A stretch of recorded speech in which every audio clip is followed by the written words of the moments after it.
పెద్దలందరూ కూడా ఇసుక విధి విధానాల గురించి ఎక్స్ప్లెయిన్ చేయడం జరిగింది. గతంలో 2014-19లో 1000 నుంచి 1200 వరకు మనకు ఒక ట్రాక్టర్కి కేటాయించడం జరిగింది. అలాగే ఆ తర్వాత ఒక్క ఛాన్స్ అంటూ ప్రజల్లోకి మాయమాటలు చెప్పి ప్రభుత్వం ఏర్పడిన తర్వాత, వైఎస్ఆర్ ప్రభుత్వం ఏర్పడిన తర్వాత పూర్తిగా దాన్ని 7,000 నుంచి 8,000 వరకు ఒక్కొక్క ట్రాక్టర్ని ఇసుక ఎత్తుకోవాలంటే 7,000, 8,000 కట్టే పరిస్థితి తీసుకొచ్చి పెద్దలందరూ చెప్పినట్టు పూర్తిగా భవన నిర్మాణ కార్మికులకు కానీ లేదా సొంత ఇంటి కళ నెరవేర్చుకునే ఎవ్వరికి కూడా, అలాగే కాంట్రాక్టర్లకు కూడా కట్టే పరిస్థితి లేకుండా గత ప్రభుత్వ నాయకులు చేశారు. మా నాయకులందరూ కూడా చెప్పడం జరిగింది, గతంలో ఈ ఇసుక విధానాల వల్ల ఎక్కడ కూడా కన్స్ట్రక్షన్స్ అన్ని పూర్తిగా ఆపేసి కాంట్రాక్టర్లు కానీ లేదా నిరుపేద ప్రజలు కూడా ఎంతో నష్టపోయిన పరిస్థితులు మనం గతంలో చూసాం. ఈరోజు మన ముఖ్యమంత్రి వర్యులు శ్రీ నారా చంద్రబాబు నాయుడు గారు ఉచిత ఇసుకను తీసుకొచ్చి చాలా మంది హౌసెస్ ఈరోజు మనం శాంక్షన్ చేస్తున్నాం. అవన్నీ కట్టుకోవడానికి అనుకూలంగా ఉంటది కాబట్టి ఈ ఫ్రీ ఇసుకని తీసుకొచ్చి అందరికీ అందించి, ఇసుకను అందించి నిర్మాణాలు పూర్తి చేయమని అందరికీ ఆదేశిస్తే ఈరోజు దాన్ని కూడా నెగిటివ్ చేస్తూ మాట్లాడుతూ రౌడీలాగా రీచ్ల్లోకి వెళ్ళి ఎక్కడో ఉన్న వెహికల్స్ని అప్పటికప్పుడు తీసుకొచ్చి రీచ్లో పెట్టి ఫోటోలు తీయడం, వీడియోలు తీయడం, అధికారులను బెదిరించడం, అక్కడున్న డ్రైవర్లని కొట్టడం లేదా మెషిన్స్ని పగలగొట్టడం, ఇలాంటి రౌడీ రాజకీయం గతంలో 5 సంవత్సరాలు చూసి విసిగిపోయి ప్రజలు ఈరోజు మిమ్మల్ని 151 సీట్ల నుంచి 11కి తెచ్చారు. అయినా కూడా ఇంకా దౌర్జన్యాలు ఆపకుండా ఇంకా కూడా అదే దౌర్జన్యం కొనసాగిస్తూనే ఉంటే ప్రజలు గమనిస్తున్నారు, ఇంకా కూడా గమనిస్తారు. 11 సీట్లని సింగిల్ డిజిట్ తెచ్చుకునేంత వరకు కూడా మీరు దౌర్జన్యాలు ఆపరని ప్రజలందరికీ కూడా తెలుసు. ఈ విషయాన్ని మీరు గుర్తుపెట్టుకొని వ్యవహరిస్తే మంచిది. ఎందుకంటే గవర్నమెంట్ సూలూరుపేట నియోజకవర్గంలో ఒక రీచ్ని ఏర్పాటు చేసి దానికి టెండర్లు పిలిచి టెండర్లు ఎక్కడి నుంచి అయినా వేసుకోవచ్చని మనకు పారదర్శకంగా ఈ టెండర్లని పిలిచి ఆ టెండర్లు వేసుకొని గవర్నమెంట్ కొంత ఫండ్ కట్టి ఒక రీచ్ని తయారు చేసి, ఎందుకంటే మనం ఇప్పుడు చూస్తున్నాం గతంలో ఒక్క ఫ్యాక్టరీ రావాలంటే, ఒక్క ఇండస్ట్రీ రావాలంటే భయపడేవాళ్ళు. ఎందుకంటే వీళ్ళు బెదిరించి పంపించేసేవాళ్ళు, రాష్ట్రానికి ఏ ఇండస్ట్రీ రాకుండా చేశారు. ఈరోజు ఇండస్ట్రీస్ మన ముఖ్యమంత్రి వర్యులు శ్రీ నారా చంద్రబాబు నాయుడు గారి మీద నమ్మకంతో, అలాగే మన ఐటీ శాఖ మంత్రి వర్యులు నారా లోకేష్ గారి మీద నమ్మకంతో ఈరోజు ఇండస్ట్రీస్ ఇక్కడికి వస్తున్నాయి. ఈరోజు ఇల్లు నిర్మాణం జరుగుతుంది, చాలా వరకు సీసీ రోడ్లు అన్నీ కూడా నిర్మాణాలు జరుగుతున్నాయి. ఇవంతా ఇసుక విధానం ప్రాపర్ గా మెయింటైన్ చేయడం వల్ల ఇవన్నీ కూడా జరుగుతున్నాయి. అభివృద్ధి పదంలో కూటమి నాయకులు ఎంతో నిబద్ధతగా పనిచేస్తూ ముందుకు వెళ్తుంటే ఇంకా కూడా వాళ్ళని విమర్శించడం అంటే ఇవంతా కూడా డైవర్షన్ పాలిటిక్స్. ఎందుకంటే ఆవిర్భావ దినోత్సవం రోజు మేము ఏ రోజైనా మీరు చూస్తే తెలుగుదేశం నాయకుల వీడియోలు కానీ లేదా జనసేన నాయకుల వీడియోలు కానీ మీరు చూస్తే ఆ రోజు అంటే గర్వంగా ఉంటది, మన పార్టీ నిర్మించుకున్న రోజు అని. ఆ రోజు నాయకుల గురించి మాట్లాడతాం, లేదా మనం చేసిన మంచి పనుల గురించి మనం మాట్లాడతాం, స్టార్ట్ చేసిన నాయకుల గురించి మనం మాట్లాడతాం. కావి అవన్నీ వదిలేసి టిట్కో ఇళ్ళని మేము నిర్మించాము, తాళాలు వేసున్న వాటిని ఈరోజు తాళాలు ఓపెన్ చేస్తున్నారు. మనము ముందు టిట్కో హౌసెస్ నేను ఫస్ట్ ఇక్కడ ఎమ్మెల్యేగా వచ్చిన తర్వాత విజిట్ చేశాను. ఆ వీడియోస్ కూడా మీరు చూస్తే హౌసెస్ ఎలా ఉన్నాయో కూడా మీకు అర్థమవుతుంది.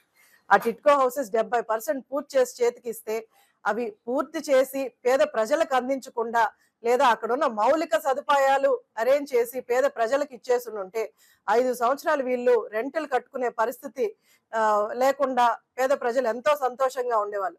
కేవలం తెలుగుదేశం ప్రభుత్వం మా పేరు వస్తుంది లేదా చంద్రబాబు నాయుడు గారికి పేరు వస్తుంది అని ఒకే ఒక్క కక్షపూరితమైన మనసుతో ఈరోజు ఆ టిట్కో ఇళ్లను కూడా పూర్తి చేయకుండా 20% ఉన్న ఇళ్లను పూర్తి చేసి ఆ మౌలిక సదుపాయాలు ఇచ్చుంటే ఈరోజు ప్రజలందరూ చాలా సంతోషంగా ఉండేవాళ్ళు. అవి చేయకుండా లేదా అభివృద్ధి చేయకుండా రఫీబాయ్ చెప్పినట్టు ఒక్క టౌన్ లో ఈరోజు ఒక్క రోడ్డు వేస్తున్నారా లేదా ఒక్క డ్రైన్ వేస్తున్నారా? ఈ రోజు మీరు వేసుంటే మాకు పని ఉండేది కాదు. ఈ రోజు నేను మొన్న కనీసం సిల్టింగ్ కూడా డీసిల్టింగ్ చేయలేదు. ఎక్కడ చెత్త అక్కడ పేరుకుపోయి డ్రైనేజీలు రోడ్ల మీదకి వస్తూ, లేకపోతే వెహికల్స్ వెళ్ళాలంటే అసలు గుంతలమయం, ఒక్క వెహికల్ కూడా వెళ్ళే పరిస్థితి, కనీసం బైకులు కూడా ఫ్రీగా వెళ్ళే పరిస్థితి లేకుండా మీరు రోడ్లు చేశారు, డ్రైనేజీలు చేశారు. గ్రామీణ ప్రాంతాల్లో అయితే పూర్తిగా వదిలేశారు జనాల్ని. కేవలం ఇక్కడ నుంచి శాండ్ తోలడం, చెన్నైకి తోలుకోవడం, దాంట్లో వచ్చిన డబ్బుల్ని క్యాలిక్యులేట్ చేసుకోవడం, కంప్యూటర్లో కొట్టుకోవడం, పెట్టుకోవడం. రఫీబాయ్ చెప్పినట్టు ఒక మనిషిని పెట్టుకోవడం, దాంట్లో క్యాలిక్యులేషన్స్, కోట్లలో డబ్బులు సంపాదించడం, వెనకేసుకోవడం. ఇవి తప్ప ఏదైనా అభివృద్ధి పనులు చేశారా? నేను రాష్ట్రం అంతా గురించి కూడా అడగట్లేదు. సూలూరుపేట నియోజకవర్గానికి గత శాసనసభ్యులు ఎన్ని అభివృద్ధి పనులు చేశారు? చేసుంటే మీడియా ముందుకొచ్చి కనీసం వాళ్ళ ప్రెస్ మీట్ పెట్టినప్పుడైనా మేము ఈ పనులు చేశాము, మేము ఇంత గ్రామీణ ప్రాంతాల్లో ఇంత చేసాం, లేదా సీసీ రోడ్లు వేసాం, లేక టౌన్ లో ఇంత అభివృద్ధి చేశామని చెప్పడానికి ముందుకు రావట్లేదు. ఎంతసేపు అవతలలో ఏం చేస్తున్నారు, లేకపోతే అవతలలో మనకి నెగిటివ్స్ ఏం దొరుకుతాయి, ఇవి తప్ప ఇంకా వేరే ధ్యాస లేకుండా పోతుంది. అలాగే ఇందాక సుధాకర్ రెడ్డి గారు చెప్పినట్టు ఎవరిని హత్య చేయలేదు, ఎవరినైనా చేస్తుంటే అంటే గతంలో వాళ్ళు డోర్ డెలివరీ చేశారని మాట్లాడుతున్నారు. మన నాయకుడు హత్య దాకా ఎందుకండి? కేవలం ఒక వాళ్ళ భారతి రెడ్డి గారిని ఏదో ఒక మాట అన్నారని సోషల్ మీడియాలో సస్పెండ్ చేసి అరెస్ట్ చేసిన పరిస్థితులు, లేదా చిన్న తప్పు చేస్తే దానికి కూడా సస్పెన్షన్ ఇచ్చి తర్వాత 3 మెన్ కమిటీనో ఇలాంటి వేసి వాటి గురించి ఇన్వెస్టిగేషన్ చేయించి దాని గురించి జాగ్రత్తలు తీసుకుంటారు. కానీ మీ ప్రభుత్వ నాయకులు హత్యలు చేస్తే ఎమ్మెల్సీ పదవులు ఇస్తారు, హత్యలు చేస్తే చైర్మన్లుగా ఇస్తారు, లేదా ఎమ్మెల్యే సీట్లు ఇస్తారు. అసెంబ్లీలో మనం నిద్రపోయేది పక్కన పెట్టండి, అవతల మీద అసత్య ప్రచారాలు, లేకపోతే ఎవరో ఒకరిని పర్సనల్ గ్రడ్జెస్ తో పర్సనల్ గా మాట్లాడడం తప్ప రాష్ట్ర అభివృద్ధి కోసం ఎంతవరకు మనం చేయగలం?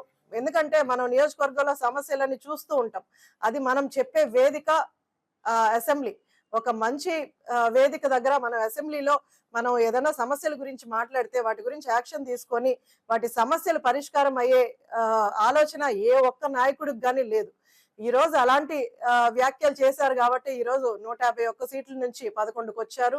ఇంకైనా మీరు బుద్ధి తెచ్చుకొని, ఎందుకంటే సంక్షేమ పథకాలు మొన్న మాట్లాడతారు, ఒక్కరికైనా పెన్షన్ పెంచారా అని. 3000 మీరు ఎట్లా పెంచారు? 250 పెంచుకుంటూ మీరు వచ్చారు. ఈ రోజు దాన్ని 1000 రూపాయలు పెంచి 4000 రూపాయలు పెన్షన్ ఇస్తున్నారు. అలాగే వికలాంగులకు గతంలో 3000 ఇస్తుంటే ఈ రోజు 6000 ఇస్తున్నారు. తల్లికి వందనం మీరు ఒక్క బిడ్డకి ఇస్తుంటే ఈ రోజు అందరి బిడ్డలకి ఇచ్చి, ముఖ్యంగా ఆడపిల్లలు చదువులు మానేస్తున్నారు, చదువుకోవాలి, స్కూల్కి వెళ్ళాలి, ఒక ఎడ్యుకేషన్ ని ఒక టైం లైన్ లోకి తీసుకురావాలి, అందరూ చదువుకోవాలి, చదువుకుంటేనే రేపు భవిష్యత్తు ఉంటుందని మంచిగా ఆలోచించి ఇలాంటి పథకాలని ఎక్స్టెండ్ చేస్తూ, ఎందుకంటే మీ ప్రభుత్వం వస్తే గతంలో ఏమన్నా సంక్షేమ పథకాలు ఇచ్చినా అర్ధాంతరంగా ఆపేసేవాళ్ళు. ఇప్పుడు మన కూటమి ప్రభుత్వం, మన నాయకులు అలాంటివి ఆపకుండా దాన్ని ఎక్స్టెండ్ చేసి దాన్ని ఎలాగైతే మనం ఎక్కువ చేయగలము అని ఆలోచించి అలాంటివి చేసుకుంటూ ఒక నిబద్ధతగా పనిచేస్తూ ఇటు సంక్షేమ పథకాలు కానీ లేదా ఇటు అభివృద్ధిని కానీ సమపాలనలో ముందుకు తీసుకెళ్తుంటే అవన్నీ ఓర్వలేక ఈరోజు ఇలాంటి ప్రచారాలు చేసుకుంటూ ముందుకెళ్తున్నారంటే మిమ్మల్ని మీరు ముందు క్వశ్చన్ చేసుకోండి. అలాగే ఒక లడ్డులో కల్తీ జరిగిందండి, దాంట్లో నెయ్యి లేదు. హిందువులుగా మనం స్పందించాల్సిన అవసరం ఉంది. మన నియోజకవర్గ శాసనసభ్యుడే దాంట్లో బోర్డు మెంబర్ గా ఉన్నాడు, దానికి స్పందించండి అని చెప్తే దాంట్లో నాన్ వెజ్ లేదంటారు.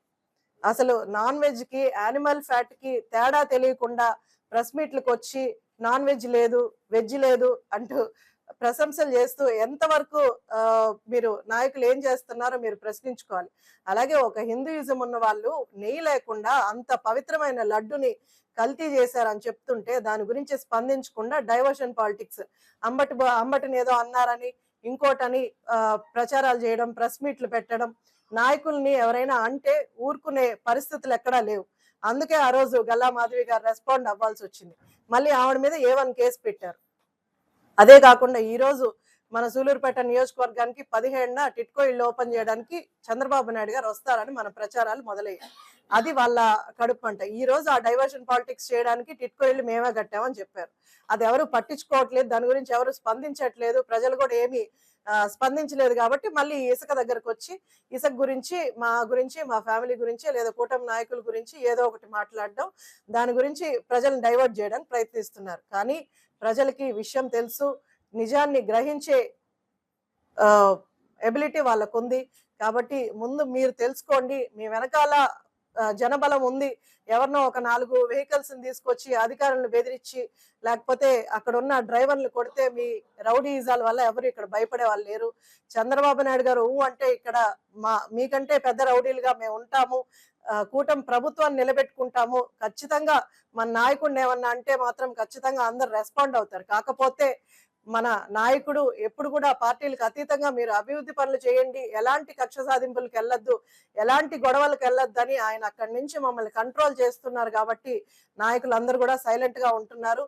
దీన్ని చేతగానంతనంగా తీసుకొని మీరు ఎక్కడ పడితే అక్కడ గొడవలు చేసి రచ్చలు చేస్తుంటే మాత్రం ఖచ్చితంగా మేము ఎలాంటి ఏదైనా సమస్య ఉంటే లేదా అక్కడ ఏమైనా అక్రమాలు జరుగుతుంటే మీరు అధికారులకి ఇన్ఫార్మ్ చేయండి, లేదా ఇన్వెస్టిగేషన్ చేయించండి, లేదంటే అక్కడ పోలీస్ డిపార్ట్మెంట్కి చెప్పండి, లేదా మైనింగ్ వాళ్ళకి చెప్పండి. మీ ఇష్టం వచ్చినట్టు దౌర్జన్యాలు చేయడం, కర్రలు తీసుకొని రావడం, ల్యాప్టాప్లు పగలగొట్టడం, డ్రైవర్లని కొట్టడం, ఎంతవరకు మీరు ఇంకా ఎన్ని దౌర్జన్యాలు చేస్తారు? ఇంకా నుంచి ఇలాంటి దౌర్జన్యాలు ఖచ్చితంగా నియోజకవర్గంలో జరిగితే ఖచ్చితంగా యాక్షన్ తీసుకునేలాగా మేము అందరం కూడా పోరాడతాం. మీరు ఏదన్నా ఉంటే అభివృద్ధి పనుల్లో పోరాడండి, ఏదైనా మేము చేయడానికి సిద్ధంగా ఉన్నాం. పెద్దలందరూ కూడా చెప్పారు.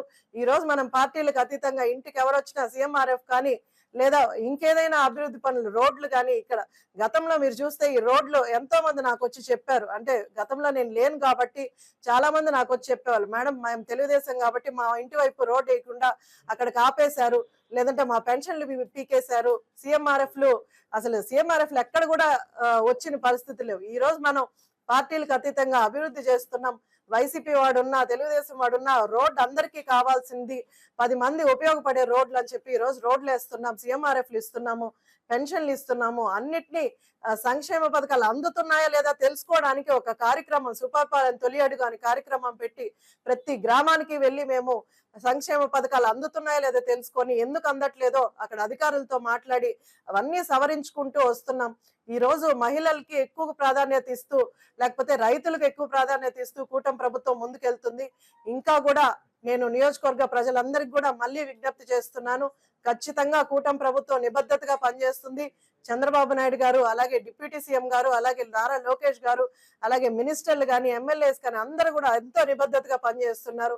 మేమంతా కొత్తగా వచ్చిన శాసనసభ్యులం, చదువుకున్న వాళ్ళం, ఉద్యోగాలు చేసాం, ఒక ప్రొఫెషన్ లో ఉన్న వాళ్ళం. ఎలా మాట్లాడాలో లేకపోతే ఎలా అభివృద్ధి చేయాలో, ఎలా మనం కూటమి ప్రభుత్వాన్ని ముందుకు తీసుకెళ్లాలో లేదా అభివృద్ధి పనులు ఎలా చేయాలో మా అందరికీ కూడా తెలుసుకోలేనంత చిన్నపిల్లలం కాదు, లేదా మీరు చేసే డైవర్షన్ పాలిటిక్స్ కి గురించి కూడా తెలుసుకోలేనంత అమాయకులు అయితే కాదు. మీరు అది గుర్తు పెట్టుకొని ఏదో మేము ప్రెస్ ముందు మాట్లాడేస్తే మాకు చెల్లుబాటు అవుతుంది అని మాత్రం అనుకోవద్దండి. ఏదైనా అభివృద్ధి పనులు ఉంటే చెప్తే ఖచ్చితంగా నేను చేస్తాం. ఎందుకంటే మీరు చేయలేరు, ఈ రోజు మాకు చెప్తే ఖచ్చితంగా మేము అభివృద్ధి పనులు ఏమున్నా కూడా మీకు చేసి పెడతాం. ఇవన్నీ మానుకొని పద్ధతిగా ఉండి పద్ధతిగా చంద్రబాబు నాయుడు గారి గురించి మాట్లాడేటప్పుడు, కూటమి ప్రభుత్వం గురించి మాట్లాడేటప్పుడు నోరు అదుపులో పెట్టుకొని మాట్లాడవలసిందిగా వైసీపీ నాయకుల్ని హెచ్చరిస్తూ సెలవు తీసుకుంటాం.